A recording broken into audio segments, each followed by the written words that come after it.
കർത്താവിൻ്റെ മഹത്വം എല്ലാ സഹോദരങ്ങൾക്കും. വേഗം വരുന്ന യേശുക്രിസ്തുവിൻ്റെ അനുഗ്രഹീത നാമത്തിൽ ക്രിസ്തീയ വന്ദനത്തെ അറിയിക്കുന്നു. ഒരു ദിവസം കൂടെ ദൈവം നമുക്ക് ദാനമായി നൽകിയ അവിടുത്തെയും വിശ്വസ്തതയും ഓർത്ത് നന്ദിയോടെ സ്തോത്രം ചെയ്യാം. എൻ്റെ നീതിമാൻ വിശ്വാസത്താൽ ജീവിക്കുന്നു എന്ന് നമുക്ക് എല്ലാ ദിവസവും പ്രഖ്യാപനം ചെയ്യാൻ ഇടയാവണം. വിശ്വാസം ആശ്രയിക്കുന്നതിൻ്റെ ഉറപ്പും കാണാത്ത കാര്യങ്ങളുടെ നിശ്ചയമാകിയാൽ ഈ രാത്രിയിലും അതിവിശുദ്ധ വിശ്വാസം നമ്മുടെ അകത്ത് വെളിപ്പെട്ടു വരാൻ നമുക്ക് ആത്മാവിൽ പ്രാർത്ഥിക്കാം. വിശ്വാസത്തിൻ്റെ നായകൻ പൂർത്തി വരുത്തുന്നവനുമായ യേശുക്രിസ്തുവിനെയാണ് നമ്മൾ ശ്രദ്ധിച്ച് നോക്കേണ്ടത്. ലോകത്തിലോട്ടോ സൈഡിലേക്കോ നോക്കിയാൽ നമുക്ക് മുൻപോട്ട് പോകാൻ കഴിയാതിരിക്കുമ്പോൾ വിശ്വാസത്തിൻ്റെ നായകൻ, സകലത്തിൻ്റെയും എൻഡ് വരുത്താൻ കഴിവുള്ളവൻ, പൂർത്തീകരിപ്പാൻ കഴിവുള്ളവൻ, തീർപ്പ് കൽപ്പിക്കുന്നവൻ, അവിടുത്തെ കരുണ, അവിടുത്തെ ദയ ഇന്ന് പകലിലും എനിക്ക് വേണ്ടി ഒന്ന് വെളിപ്പെടുത്തണമേ എന്ന് ആത്മാർത്ഥമായി പ്രാർത്ഥിക്കാൻ തയ്യാറാകുമെങ്കിൽ ദൈവത്തിൻ്റെ ദയ നിരന്തരമാണ്. സ്തോത്രം. അവിടുത്തെ ദയ നമ്മെ വിട്ട് മാറുകയില്ല. കർത്താവും രാജാതി രാജാവുമായ യേശുക്രിസ്തുവിൻ്റെ അടുക്കലേക്ക് ഇന്ന് പകലും അടുത്തി വന്ന കർത്താവേ, അങ്ങനെ ശബ്ദം എന്നെ ഒന്ന് കേൾപ്പിക്കണമേ, അതിനനുസരിച്ച് എന്നെ ഒന്ന് രൂപപ്പെടുത്തണമേ.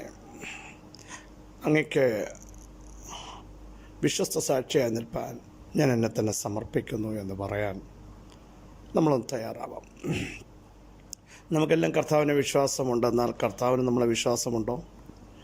അവിടെ നമ്മളെ വിശ്വസിക്കാൻ കഴിയാതെ വണ്ണം നമ്മുടെ ജീവിതമോ നമ്മുടെ പ്രവൃത്തിയോ ഇടപാടുകളോ ദൈവഹിതമില്ലാത്തതാണെങ്കിൽ ഇന്ന് പകലിലും ഒന്ന് ഏറ്റുപറഞ്ഞ്, കർത്താവേ, എന്നെ അങ്ങയുടെ മുൻപാകെ സമർപ്പിക്കുന്നു. അങ്ങനെ ഇഷ്ടം ചെയ്യാൻ ഞാൻ അടുത്തു വരുമ്പോൾ അങ്ങ് എന്നെ വിശ്വസിക്കാതിരിക്കാൻ നോക്കൂ. നമ്മൾ ദൈവത്തെ സംശയിച്ചാൽ ദൈവവിശ്വാസം നമ്മളിൽ നിന്ന് മാറുകയാണ്. ദൈവത്തിൻ്റെ വാഗ്ദത്തങ്ങളെ അവിശ്വസിച്ചാൽ അവിടുത്തെ വിശ്വാസം നഷ്ടപ്പെടുകയാണ്. ദൈവത്തിൽ നിന്ന് അകന്നുപോയാൽ വിശ്വാസത്തിന് ഉലച്ചിൽ സംഭവിക്കുക. നമ്മൾ ദൈവത്തോട് സംസാരിക്കുന്ന പ്രാർത്ഥനയിലൂടെയാണ്, വചനത്തിലൂടെയാണ്. അപ്പോൾ പ്രാർത്ഥനയിലൂടെയും ദൈവവചനത്തിലൂടെയും നമുക്ക് ദൈവത്തോട് സംസാരിക്കാൻ കഴിയാതിരിക്കുന്നെങ്കിൽ ദൈവത്തിൽ നമ്മളെ വിശ്വാസമില്ലെന്ന് മനസ്സിലാക്കണം. ഒത്തിരി കാര്യങ്ങളുണ്ടാകും. അങ്ങനെയെങ്കിൽ ഇന്ന് പകൽ എവിടെയൊക്കെ വീണുപോയോ, കുറവുകൾ സംഭവിച്ചോ, ഒന്ന് മടങ്ങി വന്ന്, കർത്താവേ, എന്നെ അവിടുത്തെ ഇഷ്ടം ചെയ്യാൻ അങ്ങയുടെ വിശ്വസ്തനാക്കി എന്നെ ഒന്ന് മാറ്റണമേ എന്ന് പ്രാർത്ഥിക്കാൻ തയ്യാറാകുമെങ്കിൽ ദൈവം ഇന്ന് പകലിലും നിങ്ങളെ സഹായിക്കാൻ പോകുകയാണ്. ദൈവത്തിൻ്റെ ഇഷ്ടം നിങ്ങളുടെ മേൽ വെളിപ്പെട്ട് വരാൻ പോകുകയാണ്. അങ്ങനെയുള്ളവർ ധൈര്യത്തോടെ പറ, ഞാൻ കർത്താവിങ്കിൽ നിന്ന് പ്രാപിക്കാൻ പൗലോസ്ലീഹ പറയുന്നത്, ഞാൻ കർത്താവിങ്കിൽ നിന്ന് പ്രാപിക്കാൻ. ഓരോ ദിവസവും കർത്താവിൻ്റെ അരുളപ്പാടുകൾ, ദൈവശബ്ദം എന്താണ് എന്നെക്കുറിച്ച്, എൻ്റെ കുടുംബത്തെക്കുറിച്ച്, എൻ്റെ ചർച്ചിനെക്കുറിച്ച്, എൻ്റെ തലമുറകളെക്കുറിച്ച് എന്നുള്ളത് കർത്താവിങ്കിൽ നിന്ന് പ്രാപിക്കാൻ. എന്നിട്ട് പൗലോസ് പറയാം, കർത്താവിൽ നിന്ന് പ്രാപിക്കുക, നിങ്ങൾക്ക് ഏൽപ്പിച്ച് തരികയും. അപ്പോൾ കർത്താവിൽ നിന്ന് പ്രാപിച്ച് ഏൽപ്പിച്ചു കൊടുക്കാൻ, മറ്റുള്ളവർക്ക് പറഞ്ഞു കൊടുക്കാൻ, നമ്മുടെ കുടുംബത്തെ പറ്റിയുള്ള ദൈവഹിതം വെളിപ്പെടുന്നത് മറ്റുള്ളവരേക്ക്, നമ്മുടെ കുടുംബാംഗങ്ങളിലേക്ക് ഷെയർ ചെയ്യാനൊക്കെ ദൈവം നമ്മളെ ഇടയാക്കണം. അതിനുവേണ്ടി കർത്താവിൻ്റെ പാദപീഠത്തിൽക്കാക്കലിരുന്ന് തിരുവചനം പ്രാപിച്ച് അല്ലെങ്കിൽ ദൈവശബ്ദം കേട്ട് മുൻപോട്ട് പോകാൻ തയ്യാറാകുമെങ്കിൽ ദൈവത്തിൻ്റെ കൃപ നമ്മുടെ മേൽ വ്യാപരിക്കും, ദൈവശക്തി നമ്മുടെ മേൽ വ്യാപരിക്കും. വളരെ സുപരിതമായൊരു വാക്യം, യോഹന്നാൻ്റെ സുവിശേഷം 8:12 വാക്യം നമുക്കെല്ലാം അറിവുള്ളതാണല്ലോ. യേശു പിന്നെയും അവരോട് സംസാരിച്ചു, ഞാൻ ലോകത്തിൻ്റെ വെളിച്ചമാകുന്നു, എന്നെ അനുഗമിക്കുന്നവൻ ഇരുളിൽ നടക്കാതെ ജീവൻ്റെ വെളിച്ചമുള്ളവൻ ആകും എന്ന് പറഞ്ഞു. യേശു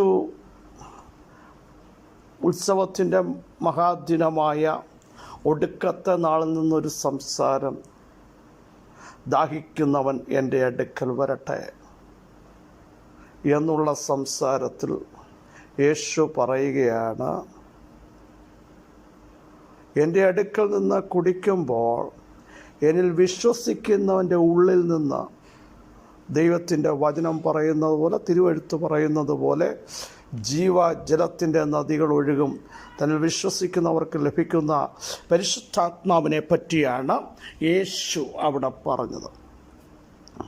യേശുവിൻ്റെ പ്രസ്താവനയിൽ പരീശന്മാർക്കും ശാസ്ത്രിമാർക്കുമെല്ലാം ഭിന്നിപ്പുകളുണ്ടായി.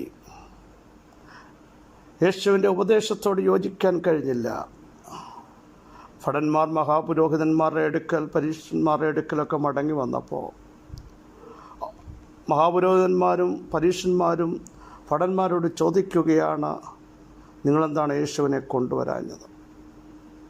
അവർ പറയുക, ആ മനുഷ്യൻ സംസാരിക്കുന്നത് പോലെ ആരും ഒരു നാളും സംസാരിച്ചിട്ടില്ല.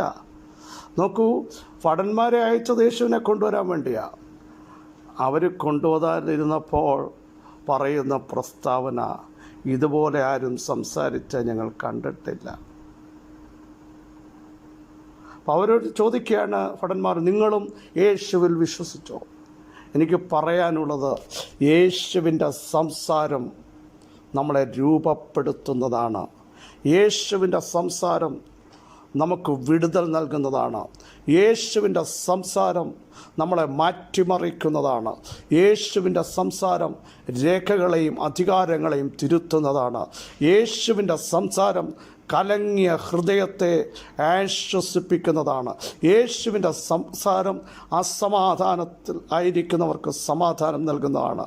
യേശുവിൻ്റെ സംസാരം നിങ്ങളുടെ മുറിവുകളെ കെട്ടുന്നതാണ്. ഈ പകലിലും യേശു പിന്നെയും അവരോട് സംസാരിച്ചു. പ്രിയ സഹോദരങ്ങളെ, എപ്പോഴും സംസാരിക്കുന്ന ഒരു കർത്താവ്, പിന്നെയും സംസാരിക്കുന്ന ഒരു കർത്താവും നമ്മുടെ മധ്യേ ഉണ്ട് എന്ന് വിശ്വസിക്കുന്നവർ ആമേൻ പറഞ്ഞ് ഈ ദൂതേറ്റെടുക്കട്ടെ.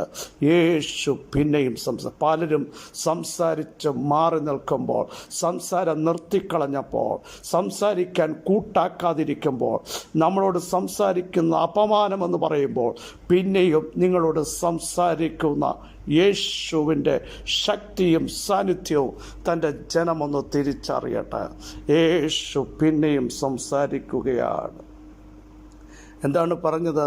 ഞാൻ ലോകത്തിൻ്റെ വെളിച്ചം. യേശു പറയുക, യേശുവിൻ്റെ സംസാരത്തിൻ്റെ കാതലായൊരു ഭാഗം, നിങ്ങൾ ഭയപ്പെടരുത്, ഞാൻ ലോകത്തിൻ്റെ വെളിച്ചമാണ്.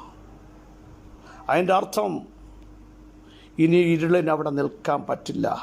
നിങ്ങളെ പിടിച്ചൊതുക്കി ഇരുളിൻ്റെ വ്യാപാരത്തെ മാറ്റാൻ ഈ പകലൊരു സംസാരമുണ്ട്.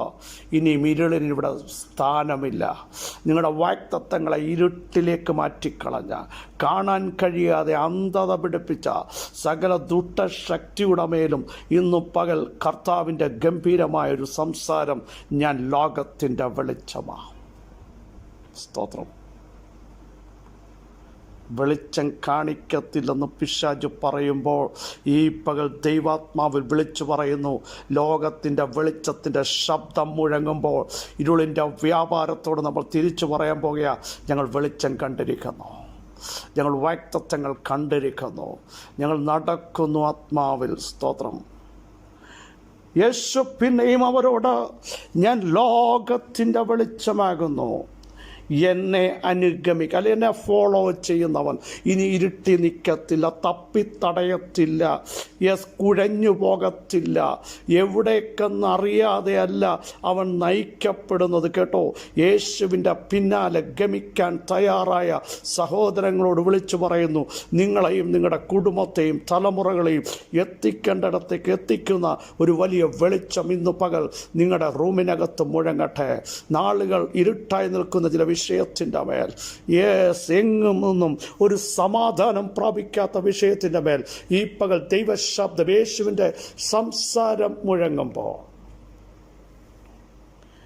യേശു പറയുന്നു, എന്നെ അനുഗമിക്കുന്നവൻ ഇനി ഇരുളിൽ നടക്കത്തില്ല. ഇരുളിൽ നടക്കാൻ ഞാൻ അനുവദിക്കില്ല. ജീവൻ്റെ വെളിച്ചം എന്ന് വെച്ചാൽ ഇരുള് ജീവിപ്പിക്കുന്നതല്ല, ഇരുൾ നശിപ്പിക്കുന്നതാണ്, ഡെഡാക്കുന്നതാണ്, തകർത്തു കളയുന്നതാണ്, ഇല്ലായ്മ ചെയ്യുന്നതാണ്, ഒതുക്കുന്നതാണ്. പക്ഷേ ഈ പകൽ ലോകത്തിൻ്റെ വെളിച്ചമായവൻ നമ്മുടെ അകത്തേക്ക് വെളിപ്പെട്ടു വരുമ്പോൾ ഇരുളും മാറുന്നു, ജീവൻ്റെ വെളിച്ചം വ്യാപരിക്കുന്നു. ഡെഡായ വാഗ്ദത്തങ്ങളിലേക്ക് ആ വെളിച്ചം വ്യാപരിക്കുമ്പോൾ ജീവൻ വെളിപ്പെട്ടു വരിക. യേശുവിൻ്റെ നാമത്തിൽ വിശ്വസിക്കുന്നവർ സ്തോത്രം ചെയ്യൂ.